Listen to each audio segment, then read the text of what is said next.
नमस्कार दोस्तों। कहानी कलश में आपका हार्दिक अभिनंदन है। आज मैं अशोक जैन जी की सद्य प्रकाशित संग्रह लेकर उपस्थित हुआ हूं और वह संग्रह है कुंडलिया संग्रह। कहे जैन कविराय जी, कहे जैन कविराय, यह पुस्तक लेकर मैं उपस्थित हुआ हूं। दोस्तों, कुंडलिया दोहा और रोला के संयोग से बना छंद है। इस छंद के 6 चरण होते हैं तथा प्रत्येक चरण में 24 मात्राएं होती हैं। इसे यूं भी कह सकते हैं कि कुंडलिया के 2 चरण दोहा तथा शेष 4 चरण रोला से बने होते हैं। दोहा के प्रथम एवं तृतीय चरण में 13-13 मात्राएं तथा दूसरे और चौथे चरण में 11-11 मात्राएं होती हैं। जी दोस्तों, रोला के प्रत्येक चरण में 24 मात्राएं होती हैं। यति 11वीं मात्रा तथा पदांत पर होती है। कुंडलिया छंद में दूसरे चरण का उत्तरार्ध तीसरे चरण का पूर्वार्ध होता है। कुंडलिया छंद का प्रारंभ जिस शब्द या शब्द समूह से होता है, छंद का अंत भी उसी शब्द या शब्द समूह से होता है। कहे जैन कविराय कुंडलिया संग्रह है। ये 78 पृष्ठों के इस संग्रह में लगभग 112 कुंडलियां हैं और लगभग 20 गजल भी हैं। आज मैं जो बात करने जा रहा हूं उनकी अशोक जी की कुंडलिया के बारे में, उनकी लघु कथाओं के बारे में नहीं। एक उम्दा लघु कथाकार तो हैं ही, कुंडलिया में उनका एक नया रूप आपको पढ़ने को देखने को मिलेगा। कुंडलिया छंद की बात हो और कुंडलिया छंद के पितामह गिरधर कविराय का स्मरण न हो, यह संभव ही नहीं है। और कवि ने भी, समीक्ष कवि अशोक जैन जी ने भी ससम्मान उनके प्रति कृतज्ञता ज्ञापित की है। अशोक जी की कुंडलिया दैनिक जीवन व सामयिक घटनाओं से संबंधित है। इसमें भारतीयता, नैतिक मूल्य और प्रकृति चित्रण का जो वर्णन है वह मन को हर्षित करने वाला है, मन को मोह लेने वाला है और सीधी सरल भाषा में परंतु रचनात्मक भाषा में यह कुंडलिया है। ये प्रायः नीति परक हैं, जिसमें या जिनमें परंपरा के अतिरिक्त अनुभव का भी पुट है। ये अशोक जैन जी की कुंडलिया की मैं बात कर रहा था। अब मैं अशोक जैन जी का परिचय देता हूं। इनका जन्म 21 अक्टूबर 1954 में कैथल, हरियाणा में हुआ। साहित्य की लगभग सभी विधाओं में इन्होंने लगभग 400 से अधिक रचनाएं प्रकाशित इनकी हुई है। 7 कौड़ियों का राजमहल ये बाल उपन्यास है। टूटते बनते घर उपन्यास है। फूलों की महक बाल कविताएं हैं। राजा राम मोहन राय जीवनी प्रसंग, ये चमकती धूप के साये ये मुक्तक संग्रह है। और जिंदा मैं ये चुनिंदा लघु कथाओं का ये संग्रह है। कहे जैन कविराय ये कुंडलिया संग्रह है जिसकी मैं चर्चा करने जा रहा हूं आपके साथ। संघर्षों का सफरनामा ये सद्य प्रकाशित होने जा रहा है, प्रकाशन में जा चुका है, प्रकाशक के पास ये पहुंच भी चुका है, कभी भी वो आ सकता है। सम्मान इन्हें ठाकुर वेदराम राष्ट्रीय पुरस्कार और पंकज अकादमी द्वारा ये मिला है और साथ ही लघु कथा श्रेष्ठी सम्मान सहित अनेक संस्थाओं द्वारा इन्हें सम्मानित किया गया है। और इनके यहाँ इन्होंने अनेक संस्थाओं द्वारा सभी प्रमुख शैक्षणिक प्रकाशक के यहाँ सहायक संपादक के रूप में कार्यरत रहे हैं और करीब 160 पुस्तकों का इन्होंने संपादन और पुनः लेखन किया है उसका। वर्तमान में दृष्टि पत्रिका के संपादक हैं और यह पत्रिका अर्धवार्षिक है। इसके कई अंक निकाले गए हैं और सारे अंक जो हैं लघु कथा के विकास में मील का पत्थर, हम कह सकते हैं मील का पत्थर है।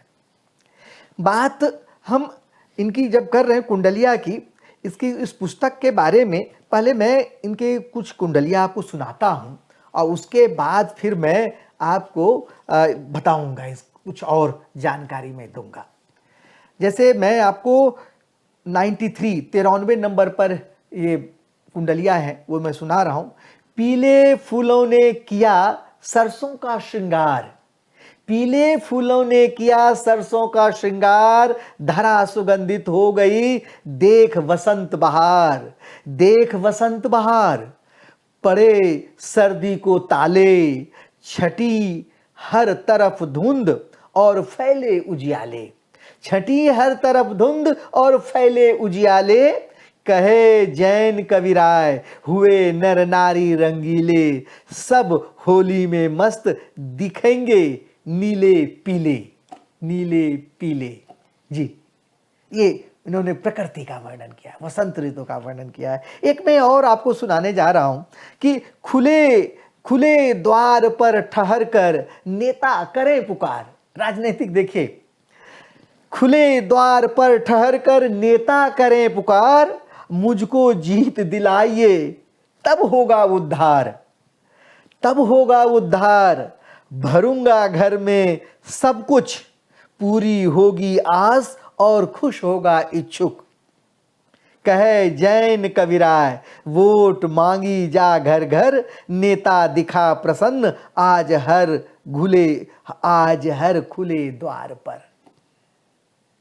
ये इसमें व्यंग की भी पुट है, ये इनकी विशेषताएं हैं। एक साथ ये व्यंग भी करते हैं और उसका चित्रण भी करते हैं इनके। एक मैं आपको और भी एक सुनाता हूं कि नेता हर दल के जुटे, पल्ले लेकर दाम, जब मिल जाएगी टिकट तब आए आराम।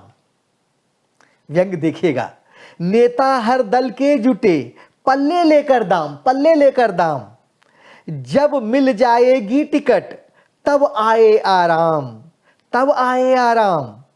जीत कर भरे खजाना, 5 साल के बाद झुनझुना है दिखलाना। कहे जैन कविराय किसी को कुछ न देता, वादों की सौगात लुटा बहकाए नेता। कितनी करारा व्यंग है कि नेताओं की जो फितरत होती है, वादे करते हैं और कुछ नहीं, झुनझुना अंत में 5 साल पूरे होने के बाद आप हाथ में झुनझुना पकड़ा दिया जाता है। ये भारतीय नेताओं की फितरत है। एक और मैं आपको सुनाने जा रहा हूं और उसके बाद मैं अपनी बात को थोड़ी और आगे बढ़ाऊंगा और फिर अपनी बात को विराम दूंगा। देखिए, कोरोना पर उन्होंने किस प्रकार से उनकी पैनी नजर थी। नए रंग से कर दिया, नए रंग से कर दिया कोरोना ने वार, घर के भीतर राखिए अपना सुपरिवार। नए रंग से कर दिया कोरोना ने वार, घर के भीतर राखिए अपना सुपरिवार, अपना सुपरिवार। बचे तो खुशी मिलेगी, लापरवाही मित्र सभी पर बोझ बनेगी। कहे जैन कविराय संभल कर रहो ढंग से, बीमारी का वार हुआ अब नए रंग से, बीमारी का वार हुआ अब नए रंग से। ये जैन जी की, ये अशोक जी की उनकी लेखनी की धार है। नए से नए विषय पर वो लेखनी चलाते हैं और परंपरागत विषयों पर भी लेखनी चलाते हैं। जहां एक ओर उनकी लेखनी में व्यंग की धार है, वहीं दूसरी ओर प्रकृति का बेहद मनोरम चित्रण है, उल्लास है, खुशी है, व्यंग है, दुख है। सारे आपको रंग इनके कविताओं में मिलेंगे। आज मैं इतना ही सुनाऊंगा। साथ में इस पुस्तक की भूमिका जो फ्लैप पर है, अच्छे गज़लकार हैं कृष्ण गोपाल विद्यार्थी, कलमवीर विचार मंच हरियाणा के हैं और इन्होंने सार्थक सृजन का अनुपम उदाहरण है कहे जैन कविराय की रचनाएं, ये नाम से इन्होंने कहा है। और इन्होंने कहा है कि इनके बारे में, इनकी रचनाओं के बारे में कि श्री जैन जहां स्वयं भौतिक सुविधाओं की अपेक्षा आत्मसंतोष को ही सच्चे सुख का पर्याय मानते हैं, वहीं पर वहीं अपने परिचितों, मित्रों व परिजनों को इसी मार्ग पर चलकर जीवन को सार्थकता प्रदान करने का आह्वान करते प्रतीत होते हैं। जैन जी के, अशोक जी के का जीवन को सादगीपूर्ण है ही, साथ ही अपने चाहने वालों को भी वो सादगीपूर्ण जीवन जीने के लिए प्रेरित करते हैं। एक तो ये है, और इनकी जिसकी जो भूमिका के रूप में त्रिलोक सिंह ठकुरेला ने, विद्या वाचस्पति जी ने इन्होंने लिखा है और शीर्षक दिया है, ये देखिए, समाज एवं लोक व्यवहार का सार्थक चित्रण। ये इनकी कुंडलिया के बारे में कहा गया है। और इन्होंने कृतज्ञता जो ज्ञापन किया है, तो मैंने आपको बताया ही कि गिरधर कविराय जी के बारे में इन्होंने किया है, और इन्होंने कहा कि गिरधर कविराय को बचपन में पढ़ी जिनकी पहली कुंडली आज भी याद है। दूसरा आभार जो इन्होंने व्यक्त किया काका कविराय को, जिनके छक्के पढ़कर अपनी पैरोडियों को तराशा, संवारा और फिर उनके साथ फिल्मी माधुरी में छपने का सौभाग्य मिला। और तीसरा आभार इन्होंने भाई अशोक वर्मा जी को दिया है, चौथा आभार भाई त्रिलोक सिंह ठकुरेला जी को, और पांचवा आभार इन्होंने कृष्ण गोपाल विद्यार्थी जी को, छठा आभार अपने सभी पाठकों को दिया है, हमें और आपको भी दिया है, आभार व्यक्त किया है। इतना ही, बहुत ही अच्छी कुंडलियां हैं इसमें, कुंडलियों का संग्रह है, ये शानदार है। इसका जो फ्लैप है जो वह भी शानदार है, और साथ ही फ्लैप पे जो मैटर सामग्री है वह पठनीय है, ये क्योंकि कृष्ण गोपाल विद्यार्थी जी ने इसके फ्लैप की सामग्री इन्होंने लिखी है। और साथ में इसका जो कवर पेज है देखिए कितना शानदार है, बहुत ही सुरुचिपूर्ण तरीके से इसको बनाया है।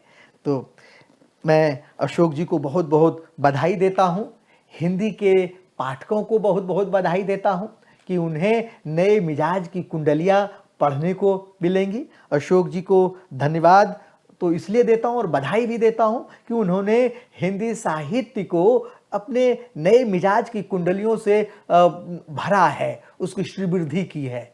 तो मैं अपनी बात को यहीं पर विराम देता हूँ। बहुत बहुत धन्यवाद।